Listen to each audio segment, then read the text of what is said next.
আমার জীবনে এরকম ছিল না যে আমাকে এই সাবজেক্ট পড়তে হবে। আমি চাইতাম যে আমি ঢাকা ইউনিভার্সিটির কলা ভবনে পড়বো। আমার মেইন প্রফেশনটাই হচ্ছে ডেভেলপমেন্ট সেক্টরে। আমি ব্র্যাকে কাজ করি। বিচ্ছেদ তো সহজ না, খুবই কঠিন। আমি মাস্টার্স যেদিন মানে আমার রিটার্ন পরীক্ষা শেষ হয় তার পরের দিন আমি জয়েন করেছি ফুল টাইম চাকরিতে।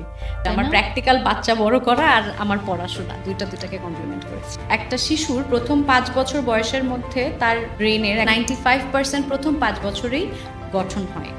তোমার কি এখন একটু পিছিয়ে তাকালে মনে হয় তোমার এক্স হাজবেন্ড বা এর বাবা একটু সফটনেস বা কাইন্ডনেসের সাথে জিনিসটা ডিল করতে পারতো? Hello Rafiyat Rashid Mithila, thank you so much for coming.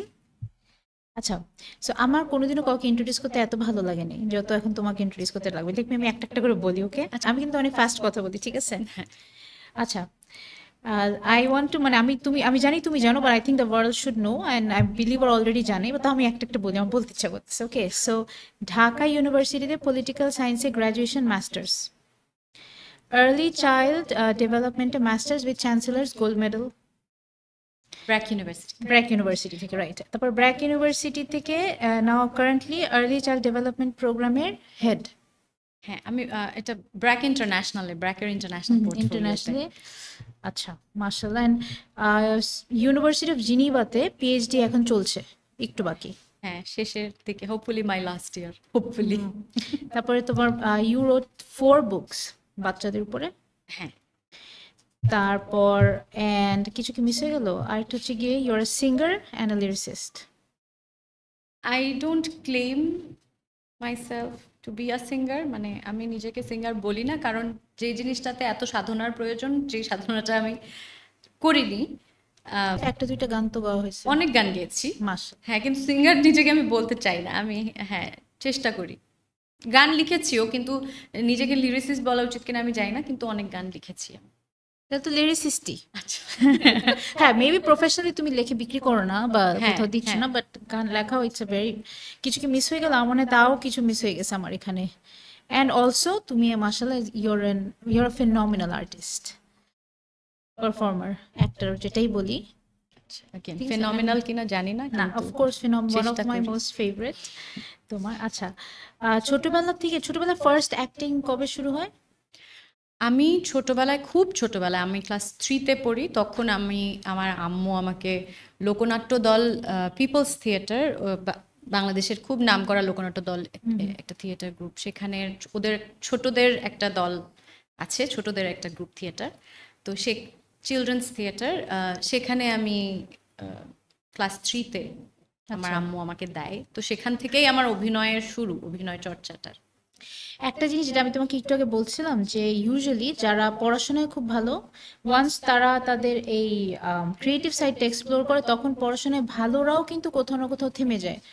আমি যদি আমরা একটু বাইরের চিন্তা করি, যেমন ঐশ্বরিয়া রায়, এরকম অনেকে আছে যাদের কিন্তু আর্কিটেকচার পড়াশোনা হাফ করে, ব্রিলিয়ান্ট স্টুডেন্টস, বাট সামহাও যখন ক্রিয়েটিভ সাইডে অ্যাক্টিং বা এরকম কোনো কিছুতে তারা ভালো, কোথাও না কোথাও এই আরেকটা সাইড বন্ধ করে দেয়। বাট মাশাআল্লাহ you are carrying it on. আর এমনও না যে তুমি অ্যাক্টিং খুব বেশি কম করো, তাও না, we have seen you always. আর খুব সুন্দর অ্যাক্টিং, এন্ড অলসো এই সাইডটা তো রিমার্কেবলি চলতেছে side by side. How come দুইটা কেমনে হলো, অ্যান্ড ছেড়ে দিতে ইচ্ছা করে নাই, পড়াশোনা না, করবো আমার না? মনে হয় বেশিরভাগ মানসিক প্রাইমারি ক্যারিয়ারটা থাকে হচ্ছে একটা, মানে যারা হয়তো অভিনয়টাকেই বা পারফরমেন্সটাকেই, সেটা গান হোক, নাচ হতে পারে, যেটাই হোক, সেটা যখন প্রধান ক্যারিয়ার থাকে, ক্যারিয়ার হিসেবে যেটাকে পারসিউ করতে চায়, তখন সেখানেই বেশি সময় এবং এফোর্টটা দেয়। তখন যদি একাডেমিক ব্যাকগ্রাউন্ডটা যদি খুব একটা কাজে না লাগে, ওটার প্র্যাকটিস হয় না, কিন্তু আমি তো সেটা করিনি। আমার মেইন প্রফেশনটাই হচ্ছে ডেভেলপমেন্ট সেক্টরে। আমি ব্র্যাকে কাজ করি, ডেভেলপমেন্ট সেক্টরে কাজ করি, চিলড্রেন্স এডুকেশন, চিলড্রেন্স ডেভেলপমেন্ট নিয়ে কাজ করি ফ্রম দ্য ভেরি বিগিনিং। আমি মাস্টার্স যেদিন মানে আমার রিটার্ন পরীক্ষা শেষ হয় তার পরের দিন আমি জয়েন করেছি ফুল টাইম চাকরিতে। তো আমি চাকরিটাকেই, ডেভেলপমেন্ট সেক্টরে কাজ করাটাকেই আমার প্রফেশন হিসেবে বেছে নিয়েছি। আমি সেই সাথে পাশাপাশি আমি অভিনয়টা করি। সেই কারণে আমার মনে হয় যে আমার পড়াশোনা, আমার everything is related to my profession, যার কারণে আমার পড়াশোনাটা করতে হয়েছে বা এখন পর্যন্ত করছি। আর চাকরিটা ক্যারিয়ার যেটাই বলছো আর কি, পড়াশোনার সাথে সাথে ওটাই আমার, যেহেতু ওটা আমার প্রাইমারি প্রফেশন, ওটা চলছে। আর অভিনয়টা কিন্তু আমি খুব কম করি, খুবই কম, মানে ফ্রম দ্য ভেরি বিগিনিং। আমি সবসময় 2 ঈদ, রোজার ঈদ আর কোরবানির ঈদে হয়তো একটা বা দুইটা নাটক প্রত্যেক বছর আমি করে গেছি, কিন্তু I have been lucky enough to choose the good work. কারণ এটা আমার, যেহেতু সবার যেটা করতে হয় যখন অভিনয়টাই প্রধান প্রফেশন হয়, তখন সব ধরনের কাজ করতে হয়, অত বেশি হয়তো চুজ করার অপশন কম থাকে হয়তো। কিন্তু আমার ক্ষেত্রে যে আমি, আচ্ছা যেটা আমার করতে ভালো লাগে আমি ওটাই করেছি, যেটা আমার মনে হয়েছে যেটা ভালো কাজ। তো দেখা গেছে আমি যদি বছরে 2টা কাজও করি, সেটা নিয়ে কথা হচ্ছে বা সেটাই মানুষ জানে, যে কারণে আমার তোমার যে মনে হয় যে হ্যাঁ তুমি অনেক কাজ করে যাচ্ছ, আমি এত কাজ করি না। আমি বছরে আসলে এখন তো 4 বছর হয়েছে টেলিভিশনে নাটক করি না, ওয়েব সিরিজ বা সিনেমা করি, বছরে 1-2টার বেশি কাজ কিন্তু আমি করি না। না, আমি এটাই জিজ্ঞেস করতাম নেক্সট, যে তার মানে তুমি যেগুলোই করো ওগুলো এত মানে এত সুন্দর স্ক্রিপ্ট হয়, এত স্ক্রিপ্ট সিলেকশন, এত মানে মার্ক রাখে ওই 1-2টা কাজই যে ওইটা মাথায় থেকে যায়। সো তখন হয়তো মনে হয় যে অনেক করো, বাট বছরে 2 ঈদে। হ্যাঁ, কারণ গত বছর আমি একটাই কাজ করেছি, বাজি। এই বছর আমি myself Allen Swapan second season, তার আগের বছর 2023-এ মাইসেলফ অ্যালেন স্বপন সিজন 1, একটা সিগনিফিকেন্ট কাজ, বেশি তো কাজ। পার্সোনালি একাডেমিক সাইডটা বা প্রফেশন হিসাবে ওই চাইল্ড ডেভেলপমেন্ট, ওইটাই তোমার নিজের কাছে ওটা বেশি আমার main main profession, right side হচ্ছে। আচ্ছা আচ্ছা, এই ট্রানজিশনটা কিভাবে আসলো পলিটিক্যাল সায়েন্স থেকে তারপরে আর্লি চাইল্ড ডেভেলপমেন্ট, দুইটা তো? আচ্ছা, ওই যে যখন আমি ইউনিভার্সিটিতে ভর্তি হয়েছি, আমার জীবনে এরকম ছিল না যে আমাকে এই সাবজেক্ট পড়তে হবে। আমি চাইতাম যে আমি ঢাকা ইউনিভার্সিটির কলা ভবনে পড়বো, কারণ কলা ভবনটা হচ্ছে যেখানে বড় বড় গাছ, যেখানে ওই মূর্তিগুলো আছে। আমি ছোটবেলায়, আমার আম্মু ঢাকা ইউনিভার্সিটিতে পড়েছে, তো ছোটবেলায় আম্মুর সাথে যেতাম, তো আমার মনে হতো কি সুন্দর আর্কিটেকচার, কি সুন্দর গাছ, আমি বড় হয়ে এখানে পড়বো, এটা একটা স্বপ্নের মতো। তো কোন সাবজেক্টে পড়বো এটা আমার কোনো ওরকম টার্গেট ছিল না। আমার ছিল যে ঢাকা ইউনিভার্সিটি ডি ইউনিটে যদি চান্স পাই তাহলে কলা ভবনে পড়তে পারবো। তো সোশ্যাল সায়েন্সের যে কোনো সাবজেক্ট, তো আমি পলিটিক্যাল সায়েন্সে পড়তে শুরু করি, and I enjoyed my subject. Masters শেষ করি, মাঝখানে আমি অনার্সের পরে ব্র্যাকে ইন্টার্নশিপ করেছিলাম। তখন আমি ব্র্যাকেও যখন ইন্টার্নশিপ করি, আমার এত ভালো লাগে কাজটা, আমি রিসার্চ দিয়ে শুরু করি, তখন মনে হয় যে না, আমি এখানেই কাজ করতে চাই। তো তারপর আমি মাস্টার্স শেষ করে আমি ব্র্যাকেই ফুল টাইম জয়েন করি, এখন পর্যন্ত ব্র্যাকেই কাজ করি। আচ্ছা, আর্লি চাইল্ড ডেভেলপমেন্ট, সিন্স এটাতে গোল্ড মেডেলিস্ট আর এখন লিডার কারেন্ট, এখানের ব্যাপারে পুরো এই ডেভেলপমেন্টটা বা হোয়াট এভার ইউ লার্ন, আমাদের কি জানা উচিত? গ্যাপটা কোথায় যে আমরা নর্মাল মানুষ চাইল্ড ডেভেলপমেন্ট নিয়ে জানি না? এটা কি মেন্টাল ডেভেলপমেন্ট নাকি হেলথ ওয়াইজ সব কিছু? ইন শর্ট যদি বুঝে বলতে, দ্য হোল আমি সাবজেক্ট। আসলে তোমার ওই প্রথম প্রশ্নের একটু কানেকশনটা করি, সেটা হচ্ছে আমি ব্র্যাকে যখন জয়েন করি আমি এডুকেশন রিসার্চ নিয়ে কাজ করতে শুরু করি, তারপরে ইভেন্চুয়ালি এডুকেশন থেকে early childhood education, early childhood development, these are all connected আর কি। তো আমি এই ফিল্ডেই ব্র্যাকে কাজ করতে শুরু করি। তো যার কারণে যদিও মনে হয় যে পলিটিক্যাল সায়েন্সের সাথে আর্লি চাইল্ডহুড ডেভেলপমেন্ট কানেক্টেড না, কিন্তু social science is a broad field and everything is connected. একইভাবে আর্লি চাইল্ডহুড ডেভেলপমেন্ট হয়তো আমরা আপাত দৃষ্টিতে মনে করি যে হ্যাঁ আমরা জানি না এটা কি জিনিস, কিন্তু এটা খুব সহজ ভাষায় একটা শিশুর গর্ভ থেকে পৃথিবীতে আসা পর্যন্ত এবং তারপরের প্রথম কয়েক বছর যে বেড়ে ওঠার প্রক্রিয়াটা, সেটা mental development, brain development, social emotional development, physical development তো আছে। এই সবটা মিলিয়ে হচ্ছে আর্লি চাইল্ডহুড ডেভেলপমেন্ট, এবং এটা না মানে আমাদের জীবন থেকে আলাদা করা যায় না একেবারে, কারণ আমরা নিজেরাও শিশু ছিলাম, এবং আমাদের যাদের সন্তান আছে তাদের সন্তানের বেড়ে ওঠাটাও এত ইম্পর্টেন্ট। আর এই ফার্স্ট ফিউ ইয়ার্স খুবই ইম্পর্টেন্ট।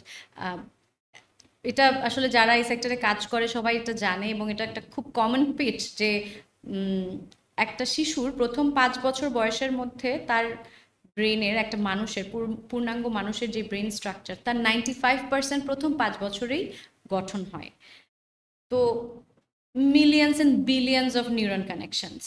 তো ওই সময়টা একটা খুব গুরুত্বপূর্ণ সময়, যে একটা শিশু কোন ধরনের পরিবেশে বড় হচ্ছে, কোন ধরনের এনভায়রনমেন্টে কি দেখে বড় হচ্ছে, কাদের সাথে কীরকম এনভায়রনমেন্টে কিসের সাথে ইন্টারাকশন করে বড় হচ্ছে, সেটাই নির্ধারণ করে কিন্তু পুরো মানসিক গঠন বা ব্রেনের স্ট্রাকচারটা, এবং সেই ব্রেনের স্ট্রাকচার নির্ধারণ করে ওর social, emotional and physical and other development কীরকম হবে। তো এই পরিসরটা নিয়েই আমি কাজ করি। ফ্যাসিনেটিং। তুমি কি এটা যখন তোমার মেয়ে হলো, হুম। আর এই লার্নিংটা কি ওভাবে অ্যাপ্লাই করে ওভাবে করে follow, did it help you raising your daughter? আমি বলবো যে absolutely it did help me, কারণ আমাদের কি হয়, আমাদের কেউ কিন্তু বাবা মা হওয়ার জন্য আমাদের প্রিপেয়ার করে না। আমরা যখন প্যারেন্টস হই সেটার জন্য আমাদেরকে আগে থেকে কেউ প্রিপেয়ার করে না। প্রথম বাচ্চাটা হওয়ার পরে, হাতে নেওয়ার পর থেকে একটু একটু আচ্ছা ঠিক আছে, কি করে খাওয়াবো, কি করে গোসল, কিভাবে কথা বলবো, কি আস্তে আস্তে আমরা উইল লার্ন বাই ডুইং। কিন্তু যেহেতু আমার মেয়ের যখন 1 বছর বয়স, 1 বা 1.5 বছর বয়স, তখন I started my masters early childhood ডেভেলপমেন্টে। তো তখন আমি যা যা শিখেছি, আমার মনে হয় যে আমি জানি না, দুটোই দুটোকে হেল্প করেছে। মানে আমার মেয়ের বড় হওয়া দেখতে দেখতে আমি পড়াশোনাটার সাথে কানেক্ট করতে পেরেছি, সেজন্য আমার পড়াশোনাটা ভালো হয়েছে। আবার পড়াশোনাতে যা শিখছি সেটা আমি বাড়িতে গিয়ে আমার মেয়েকে দেখে দেখে আমার মনে হয় কিছু জিনিস হয়তো আমি অ্যাপ্লাই করতে পেরেছি। এটা বলা খুব ডিফিকাল্ট যে আমি সব একদম মানে আইডিয়ালি অ্যাপ্লাই করতে পেরেছি, সেটা হয়তো সম্ভব হয় না। তবে ওটাই মানে খুব কমপ্লিমেন্ট করেছে দুইটা, আমার প্র্যাকটিক্যাল বাচ্চা বড় করা আর আমার পড়াশোনা, দুইটাকে কমপ্লিমেন্ট করেছে। একটা জিনিস কি বুঝছো, যে আমরাও কিন্তু যারা এগুলো নিয়ে পড়াশোনা করি নাই, বা যখন আমাদের মা হই, আমরা কিন্তু মানে অনেক অনেক আমরা তো কিছুই জানি না। আমরা খালি জানি ওকে টাইম মতো ঘুম পাড়াতে হবে, গোসল করাতে হবে, এই বয়স থেকে লিকুইড খাওয়াতে হবে, এই বয়স থেকে খিচুড়ি খাওয়াতে হবে। এর খুব একটা বেশি বাইরে কিন্তু নলেজ যা আমাদের মারা, নানিরা, দাদিরা দেয় ততটুকুই। হ্যাঁ, তো তোমার এই পুরো স্টাডি থেকে দেন নিজের মানে তোমার তো টাইমিংটাও সুন্দর ছিল, right? You could learn and then also learn practically. হ্যাঁ, এরকম কি কিছু আছে যেটা 2-3টা পয়েন্ট যেটা আমার আসলে নিউ মমসদেরকে বললে ওরা ডাইরেক্ট তোমার থেকে শুনে এক্সপিরিয়েন্স এন্ড পড়াশোনা থেকে উইল হেল্প দেম, যেটা তোমার মনে হয় জানা দরকার সবার? খুব বেসিক কিছু আমার আমার মনে হয়, আমরা মনে করি যে ছোট বাচ্চারা একদম হয়তো 2 বছর, 1 বছর, 3 বছর, যে ওরা কিছুই মনে হয় বুঝে না। ওরা মনে হয় ওদেরকে কিছু একটা দিয়ে, যেটা এখন ডিভাইস আসার কারণে যেটা হয়েছে, একটা মোবাইল দিয়ে, একটা ট্যাব দিয়ে বসিয়ে রাখি, যে আচ্ছা ঠিক আছে, ওরা এত কিছু পৃথিবীর বুঝে না, কিছু একটা নিয়ে চোখের সামনে নড়বে, ওটা নিয়ে ব্যস্ত থাকবে। বিষয়টা কিন্তু সেরকম না, কারণ বাচ্চা ভূমিষ্ঠ হওয়ার পর থেকেই ও খুব ছোট ছোট জিনিসের মাধ্যমে প্রতিনিয়ত কিন্তু শিখছে। ও যখন মায়ের আঙুলটা ধরে, তখন যে আঙুলের টেক্সচার, হ্যাঁ, সেটা ওটা ওর একটা শিখার প্রথম অনুভূতি না, একটা শিখার বিষয়। ও যখন আঙুলটা মুখে নেয়, এটা টেস্টটা কেমন, সেটাও একটা শেখার বিষয়। তো ও কিন্তু খুব জন্মের পর থেকেই একটা শিশু শিখতে শুরু করে।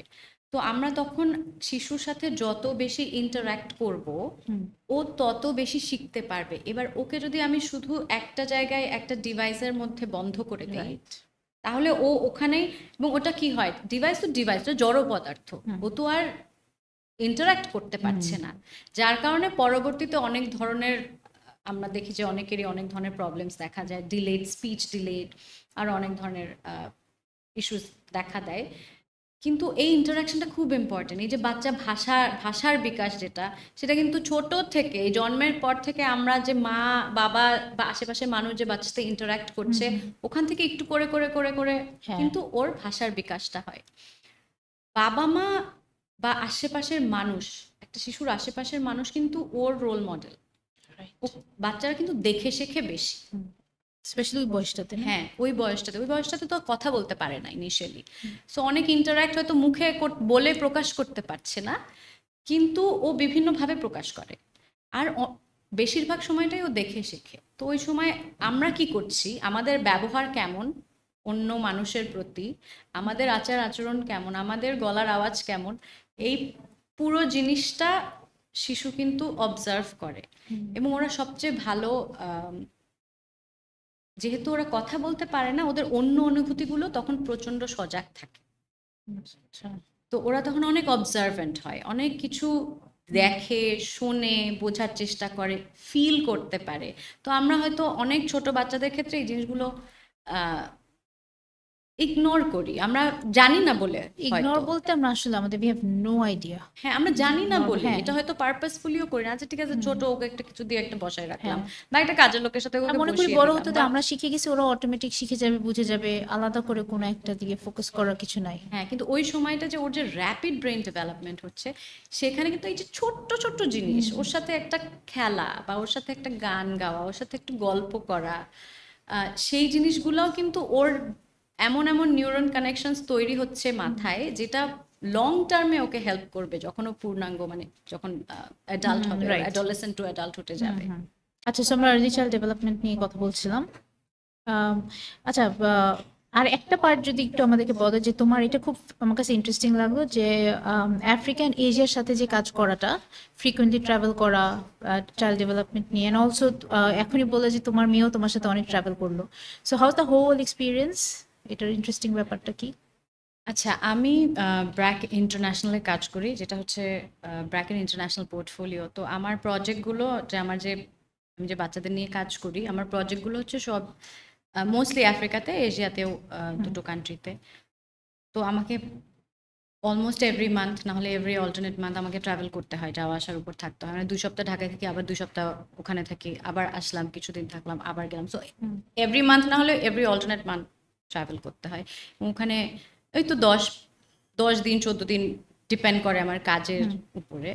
তো ছোট আয়রা যখন ছোট ছিল, আমাকে এত ট্রাভেল করতে হয়, তো ওর সাথে ওকেও তো সময় দিতে হবে, শি অলসো নিডস মি।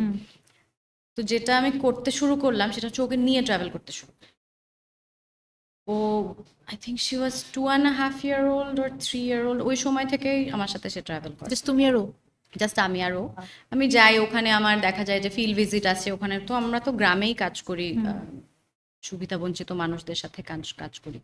তো ওখানে গ্রামে গঞ্জে আমার সঙ্গে ঘুরে বেড়াচ্ছে, ফিল্ডে যাচ্ছে। ওখানে তো আমি বাচ্চাদের সাথেই কাজ করি, যখন ওই সেন্টারগুলোতে যাই ও ওখানে খেলছে ওদের সাথে, বা আমি হয়তো গভর্নমেন্টের কোনো মিটিংয়ে আছি, ও হয়তো পাশে চেয়ারে বসে ছবি আঁকছে বা ঘুমিয়ে গেছে কিছু একটা। তো এটা মোটামুটি ও 5 বছর বয়স পর্যন্ত এটা উই ডিড ফ্রিকোয়েন্টলি। আচ্ছা।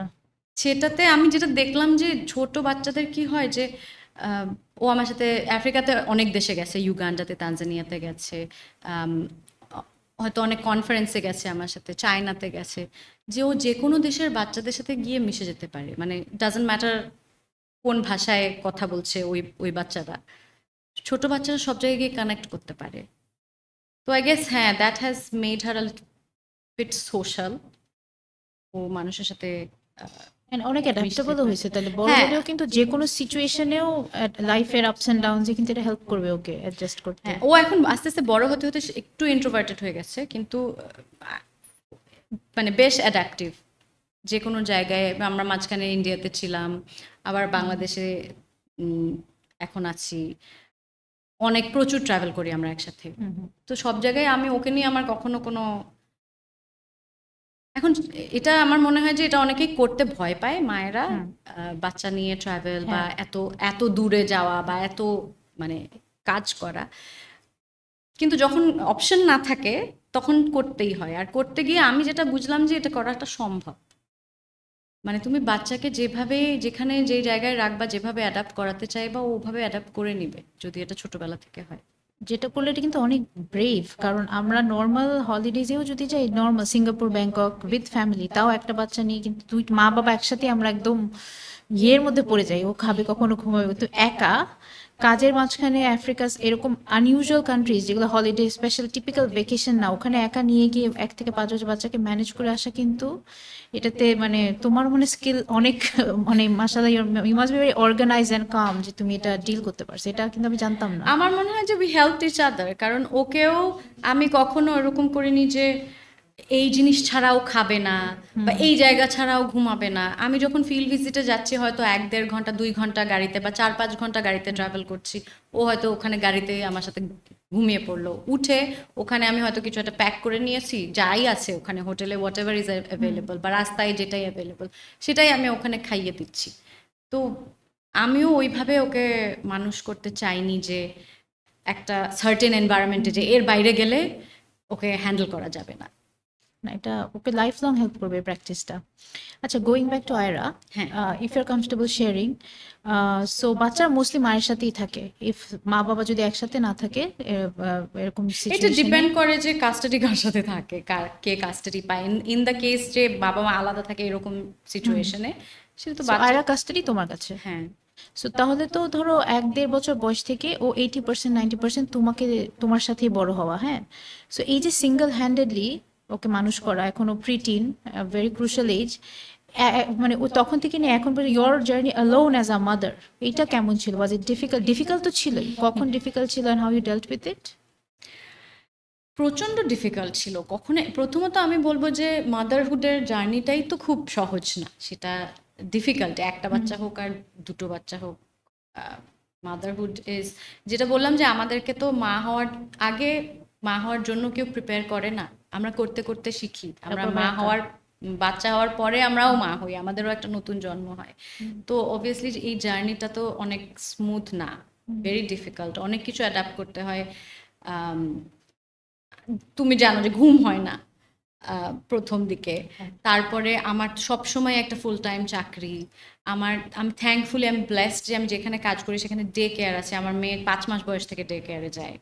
তো একটা ব্রেস্ট ফিডিং বাচ্চা, তাকে নিয়ে কাজ ব্যালেন্স করা, সেই সাথে যখন একটা এরকম ধরনের ঘটনা হয় জীবনে যে ইটস আ মেজর লাইফ, কি বলবো, ইভেন্ট। হ্যাঁ, হ্যাঁ, আমি হার্ডল কি, ইনসিডেন্ট। হ্যাঁ ইনসিডেন্ট অর ইভেন্ট, যেখানে এরকম একটা ডিসিশন নিতে হচ্ছে যে আমি আমার পার্টনার একসাথে থাকবো না, এবং মানে বাচ্চার কাস্টাডি আমার হলেও বাচ্চার বড় হওয়াতে বাবা মায়ের রোল থাকে।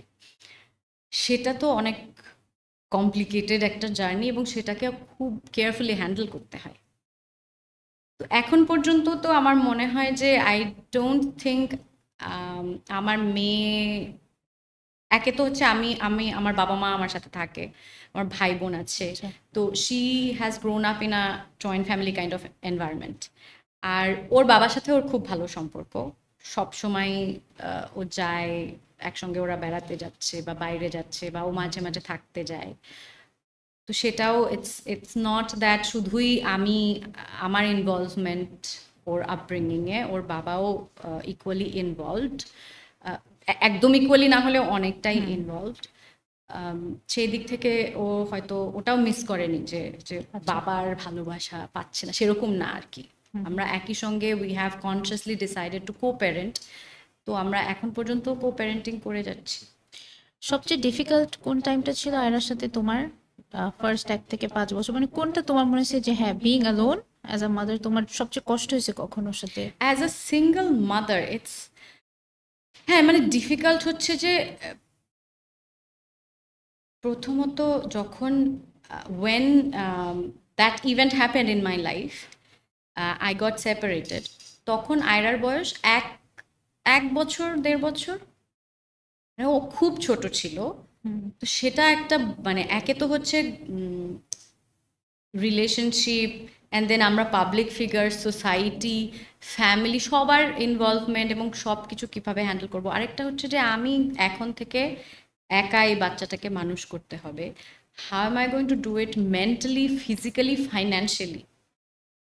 সেটা একটা খুব খুব ডিফিকাল্ট সময় ছিল। আহা, তখন সব থেকে বেশি কে ছিল কাছে ফ্যামিলি থেকে? মা? আমার বাবা মা দুজনই আমার সবসময়, so my parents have always been my best friends. মানে আমি মানে ছোটবেলায় প্রথম কাউকে ভালো লেগেছে সেটাও আমার বাবা মা জানে, আমার কারোর সাথে সম্পর্ক হয়েছে সেটাও সবসময় আমার বাবা মা জানে, আমি যাই ডিসিশন জীবনে নেই আমার বাবা মা এভরিথিং জানে। তো আমার বাবা মা they have been my pillars. ওরা না থাকলে আমার একা একা বাচ্চা মানুষ করা এবং সেই সাথে এতগুলো কাজ ম্যানেজ করা খুব ডিফিকাল্ট হতো। কারণ আই থিঙ্ক সেটা মায়েদেরই একটা, মানে প্যারেন্টদেরই একটা সোশ্যাল সাপোর্ট সিস্টেম লাগে, সেখানে সিঙ্গেল মাদারের তো আরও বেশি লাগে। তো এটা পরিবারের যদি সাপোর্ট থাকে, এর থেকে আর মানে ভালো কিছু হতে পারে না। আচ্ছা, তো speaking about the event, I am sure এখনো সবার মনে আছে যে এরকম অনেকেই হয় সেলিব্রিটিদের হাজব্যান্ড ওয়াইফ আলাদা হয়ে যায়, এটা খুবই কমন একটা জিনিস, হতেই পারে রিয়েল লাইফেও তো কমনই। বাট তোমাদেরটা কিন্তু ছিল was a very big deal, very big deal, national ইস্যুর মতন ছিল। মনে করেন পুরো ফেসবুক ফ্লাডেড, সব অনেক ইয়াং কাপলরা মানে ওরা মনে ফিল করছে যে you owe them an answer, যে কেন তোমরা একসাথে নাই, কারণ ওরা অ্যাকচুয়ালি ফ্যান্টাসাইজ করতো ইউনো যে we will be like them, you were like an example. তো ওইটা এক তো পার্সোনাল লাইফে it's a very big trauma, এটা একটা ঝড়। অ্যান্ড দেন আবার মিডিয়াতে of course you don't know any explanation to any one to the personal life, but তারপরে উইথ ইউর পারমিশন উই যে ফার্স্টে 2 বছর তো সেপারেটেড ছিলে, then the whole official divorce thing happened. If you're comfortable talking about it, you know how you took the decision, but a card decision ছিল, and how you dealt with it. তুমি তোমার মতন করে যতটুকু চাও সবাইকে বলতে, কারণ ওয়ান্স অ্যান্ড ফর অল যদি তোমার কাছ থেকে একটা কিছু শুনে সবাই they'll be able to relate to the whole thing also. মানুষের লাইফে তো হয় না একটা ইট ইজ ট্রু দ্যাট, হ্যাঁ এটা একটা আমার শুধু যে আমার পার্সোনাল লাইফের ইভেন্ট ছিল তা না, it has become like a national, it became like a national event. এখন বসে আমার হাসি পায়, কিন্তু তখন ইট ওয়াজ। তো যাই হোক, জাস্ট একটু বলে রাখি, আমার যতদূর আমার মনে পড়ে তোমাদের পর এখন পর্যন্ত ওরকম আর কারোটা নিয়ে এত বিগ ডিল হয় নাই, বুঝছো? জাস্ট তুমি এখন আমাকে বলো তোমার না, সাইডটা। এটা মেবি বিকজ ওই সময়ে আমরা যখন মানে when I was I got married when I was 23, এত ছোট ছিলাম তখন সোশ্যাল মিডিয়া টিডিয়া ছিল না, তখন মানুষ আমাদেরকে দেখতো শুধু টেলিভিশনের পর্দায়, এবং টেলিভিশনের পর্দার থেকে বাইরে থেকে যে দেখাটা সেটা তাতে আসলে আমাদের লাইফের জার্নিটার সাথে তো নোবডি ইজ ইনভলভ, রাইট? বাইরে থেকেই দেখছে, বাইরে থেকে সব কিছু অনেক ভালো লাগছে, অনেক সুন্দর লাগছে, দুটো মানুষকে একসাথে দেখতে ভালো লাগছে, ওদের একটা বাচ্চা হয়েছে, মানে বাইরে থেকে মানুষ এই পুরো জিনিসটা নিয়ে ভেবেছে। পুরো একটা অ্যাড, যে ওইটাকেই এন্টায়ার লাইফ ভাবছিল সবাই, তোমাদের যেটা অ্যাড ছিল ওইটাই। হ্যাঁ, কিন্তু মানুষ বাস্তবে মানুষের জীবনটা তো এরকম না, মানুষের জীবনে অনেক ধরনের আপস অ্যান্ড ডাউনস থাকে, এবং এটাই রিয়েলিটি। অন্য 8-10টা সাধারণ মানুষের মতো আমাদেরও জীবন। তো সেই জায়গায় থেকে মনে হয় একটু পার্সোনালি মানুষ বেশি নিয়ে নিয়েছিল। আর সোশ্যাল মিডিয়ার তো তখন, এটা কত সালের কথা, ওই সময় যে সোশ্যাল মিডিয়া ইজ, অনেক মানুষ সোশ্যাল মিডিয়াতে এনগেজ, অনেক মানুষের ফেসবুক, তখন social media is upcoming, right? সেই জন্য আমার ধারণা যে অত বেশি একটা মানে পাবলিক ইভেন্ট হয়ে গেছিল বিষয়টা, অ্যান্ড নোবডি এক্সপেক্টেড ইট। এটাও আরেকটা কথা যে অনেক সময় অনেক শুনতে থাকে, যে আগের থেকেই শুনতে থাকে যে আচ্ছা এটা নিয়ে কোনো একটা ঝামেলা হচ্ছে বা কিছু, আমাদের এরকম কিছুই ছিল না, বিকজ আমরা খুবই প্রাইভেট মানুষ, তো আমাদের পার্সোনাল কথা আমরা অত বেশি কখনো কোথাও শেয়ার করিনি। তো এটা একটা শক ছিল হয়তো সবার কাছে, সেই জন্য ইট became that big of an event. But আস্তে আস্তে মানুষের এগুলো এখন সোশ্যাল মিডিয়াতে দেখতে দেখতে দেখতে মানুষ এখন ঠিক আছে, এখন এটা মেনে নিয়েছে, এখন আর এটাকে স্বপ্নের পর্যায়ে হয়তো নিয়ে যাচ্ছে না।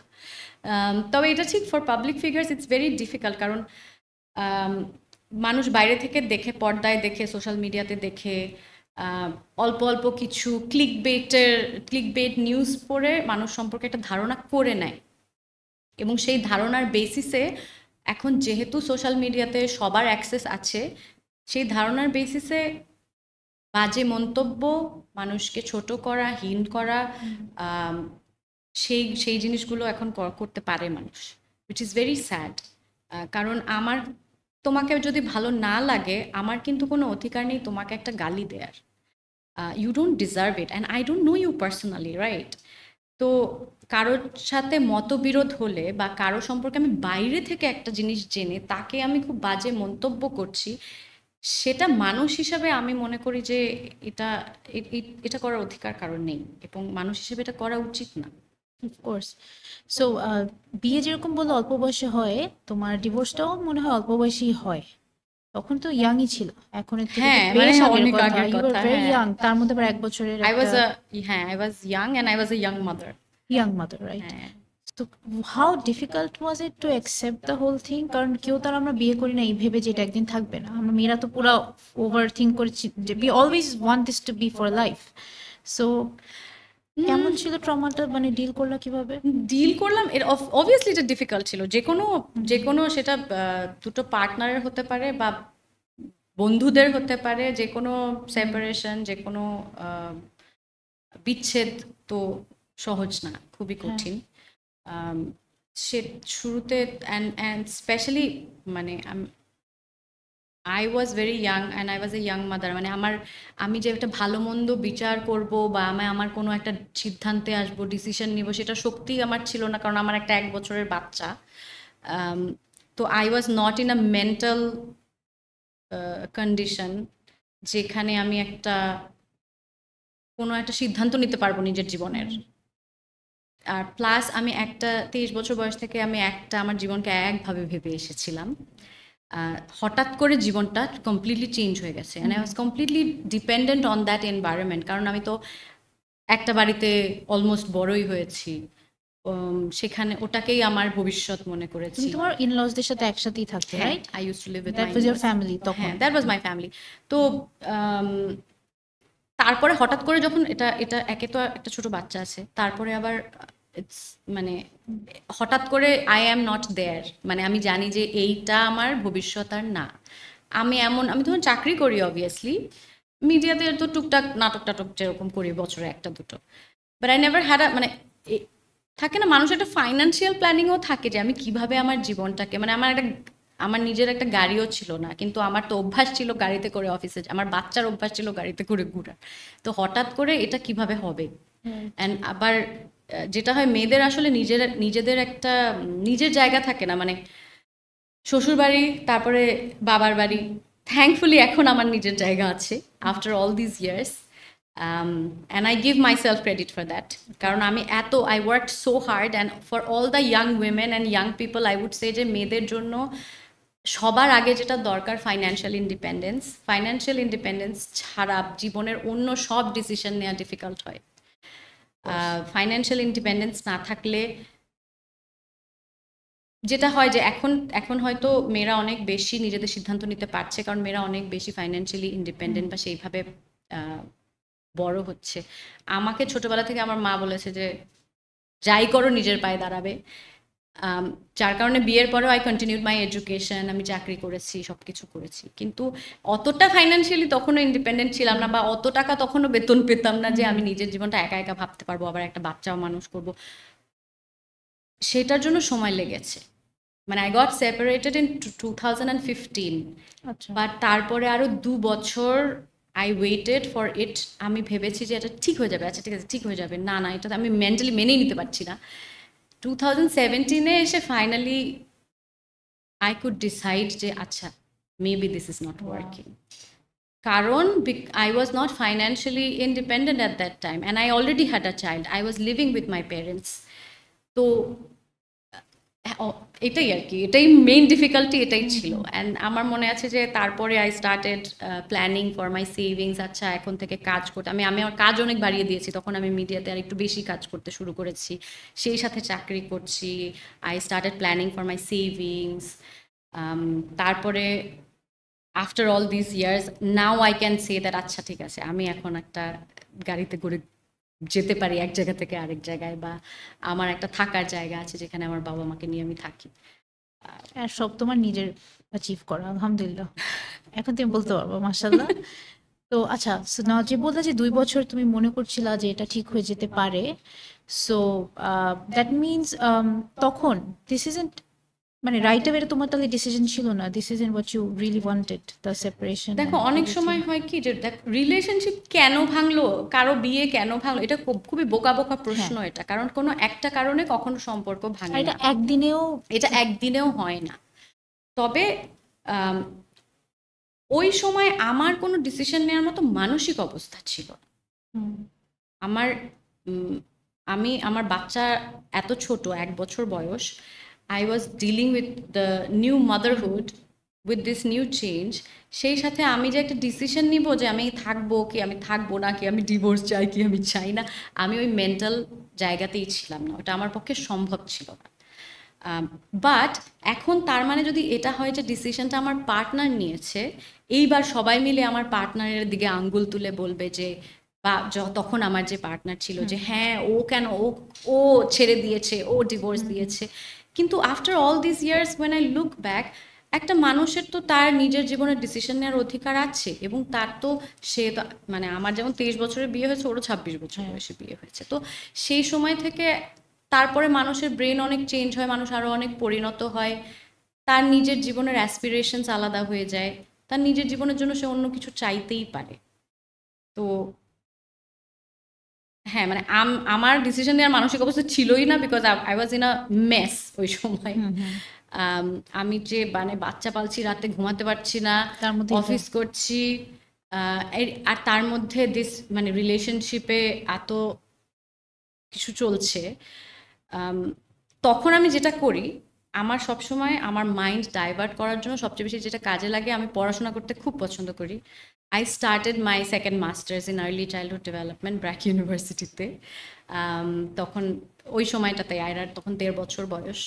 আমার মাস্টার্স, তো আমি ওটাই করতাম, আমি অফিস করতাম, আমি আমার বাবা মার সাথে ছিলাম ওই সময়টাতে, আমি বাড়ি ফিরতাম, আমার বাচ্চার সব কিছু করতাম। অফিসে তো মানে বাচ্চা আমার ডে কেয়ারেই ছিল, আয়রা তো ডে কেয়ারে ছিল।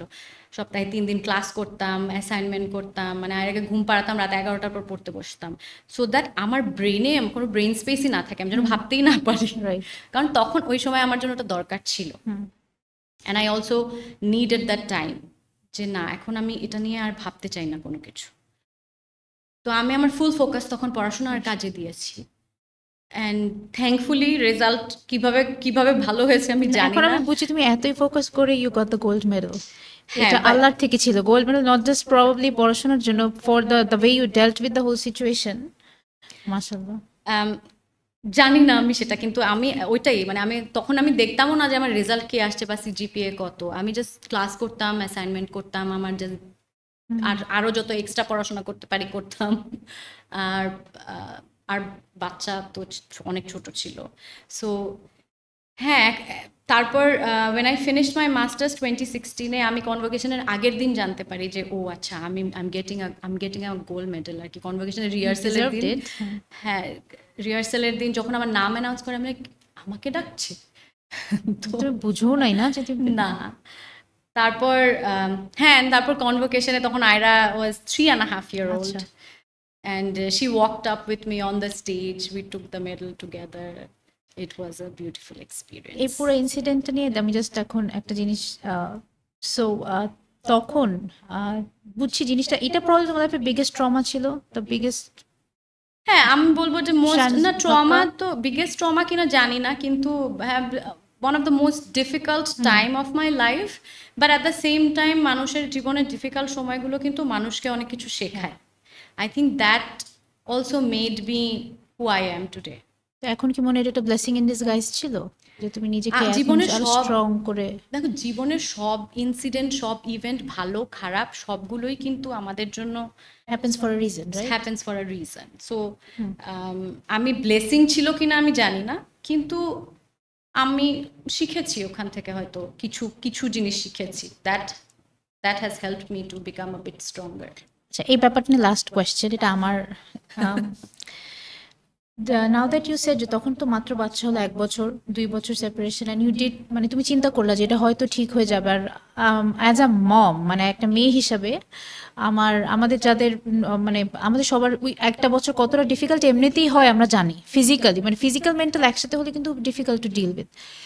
তোমার কি এখন একটু পিছিয়ে তাকালে মনে হয় যে ধরো তোমার এক্স হাজবেন্ড বা আয়রার বাবা যখন উনি ডিসিশনটা নেয়, ধরো বা হোয়াট এভার যখন হচ্ছিল, and also what you were, একটু সফটনেস বা কাইন্ডনেসের সাথে জিনিসটা ডিল করতে পারতো, সো দ্যাট তোমার জন্য ইজি হয়, বিকজ তোমার তখন বাচ্চা ছোট, তুমি জাস্ট মা হলা, অ্যান্ড তুমিও ইয়াং, সবাই ধরো তোমার কি মনে হয় ইট কুড মানে এটা একটু বেটার ওয়েতে ডিল করা যেতে পারতো তোমার প্রতি আরেকটু সহানুভূতির সাথে? আমার মনে হয় সবকিছুরই একটা সময় থাকে, হয়তো তখনের জন্য এটা মানে ওটা সময় তখন ছিল, হয়তো সেই কারণেই ওই সময়ই হয়েছে। এখন তো আর পেছনে চিন্তা করে আমি কিছু চেঞ্জ করতে পারবো না, তো এটা বলা খুব ডিফিকাল্ট। মানে কি হতো এটা তখন না হয় আর 2 বছর পরে হলে কি আমার জন্য আরো বেটার হতো, আমি জানি না।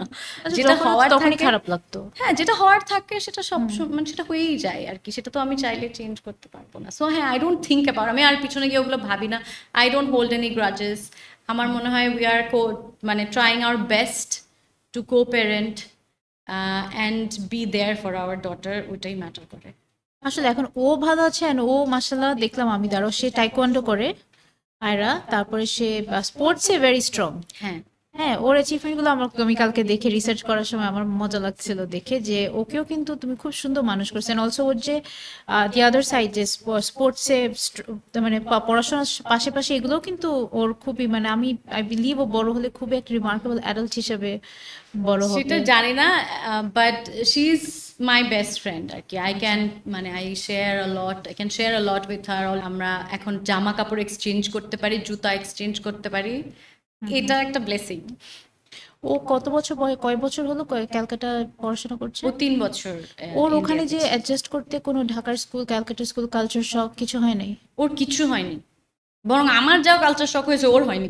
আচ্ছা, একটা ব্যাপার নিয়ে আমি শিওর তোমার একটা এক্সপিরিয়েন্স মানে সব সেলিব্রিটিদের এটা ফেস করতে হয় অ্যান্ড তোমাকে খুব মানে খুবই ব্রুটালি ফেস করতে হয়েছে। I am sure you also have something to talk মানে say about this whole thing. সেটা হচ্ছে যে অনলাইন হ্যারাসমেন্ট। হ্যাঁ, অনলাইন হ্যারাসমেন্ট অনেক রকমেরই হয়। হ্যাঁ, বাট যখন একটা সেলিব্রিটির সাথে হয়, স্পেশালি ফিমেল সেলিব্রিটির সাথে, ওটা কিন্তু কোনো মাফ নাই, কোনো লিমিট নাই। হ্যাঁ, আমি একটা জিনিস যেটা দেখি যে তো তুমি একজন ফিমেল সেলিব্রিটি, যদি তোমাকে নিয়েও যখন কিছু হয় তখন কিন্তু মানে আমাদেরও একটা রেসপন্সিবিলিটি থাকে অ্যাজ আ ওমেন বলো বা যেটাই হোক, যে শেয়ারটাও না দিলাম বা একটু রহম করা, এই রহমটা হয় না। শেয়ার করতে থাকে আর আমরাও বাড়াই দিই জিনিসটা, একটা বারও চিন্তা করি না যে যে আমি কিন্তু তোমার ফ্যানই, তারপরেও তোমার ব্যাপারে একটা কিছু নেগেটিভ দেখে কিন্তু হ্যারাসমেন্টে পুরো ঝাঁপায় পড়ি, মানে গালির কোনো শেষ নাই।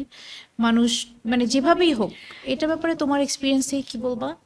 এটার ব্যাপারে আমার না, আমার মনে হয় সব ফিমেল পাবলিক ফিগারদের একই অবস্থা। ফিমেল পাবলিক ফিগারও যদি না হয়, যে কোনো নারী রাস্তাঘাটেই হ্যারাস্ট হয়। আর সোশ্যাল মিডিয়া তো সোশ্যাল মিডিয়ায় তো আরও একটা ফেক আইডি খুলে বা হ্যাঁ। 4-5টা ফেক আইডি খুলে মানুষ যা ইচ্ছা তাই বলতে পারে।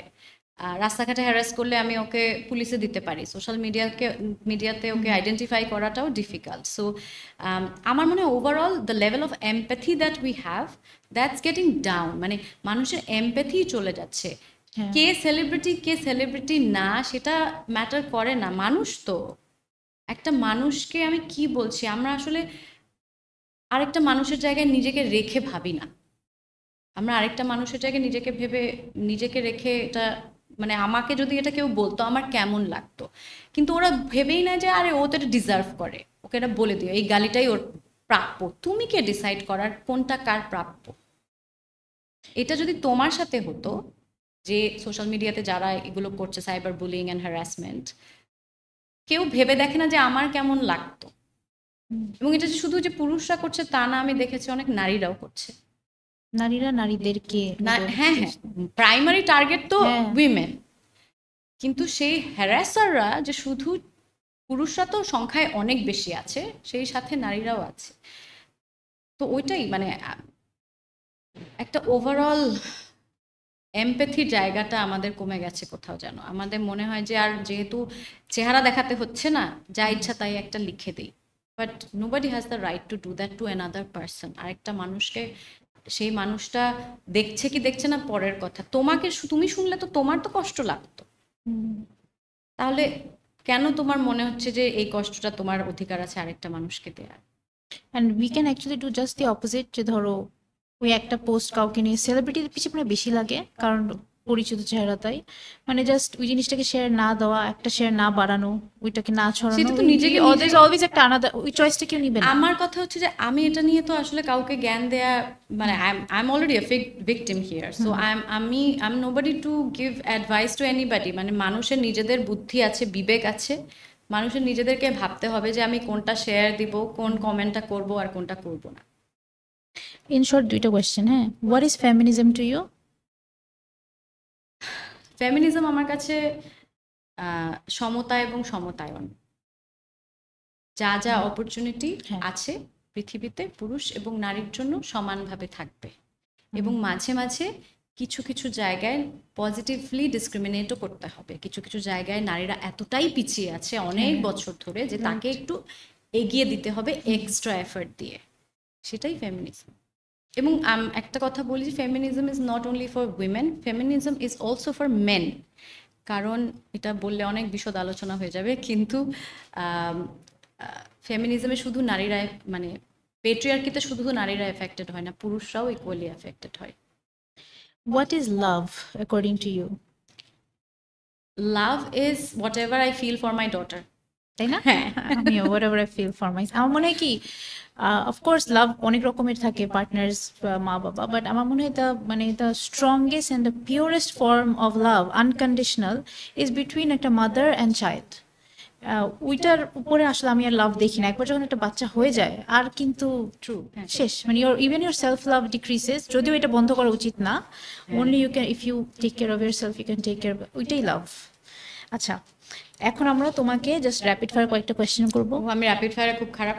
না না, ভালোই, একটু চিন্তা করতে হবে, বাট এমন কিছু না। আচ্ছা, এখন তোমাকে আমি just, we are almost at the end, লাস্টে তোমাকে আমাদের কয়েকটা সিগনেচার কোয়েশ্চেন আছে র্যাপিড ফায়ার, সবাইকেই জিজ্ঞেস করি, তোমাকে জিজ্ঞেস করবো। সেটা ফার্স্ট হচ্ছে 20-year old মিথিলাকে, 20 বছর বয়সী মিথিলাকে তুমি এখন পেলে কি অ্যাডভাইস দিতে? তুমি তোমার 20 বছর বয়সে কি ধর একটা ফোন করলা, she is living in another dimension, okay তুমি কি বলবা অ্যাডভাইস, যে এটা করবা এটা করবা না?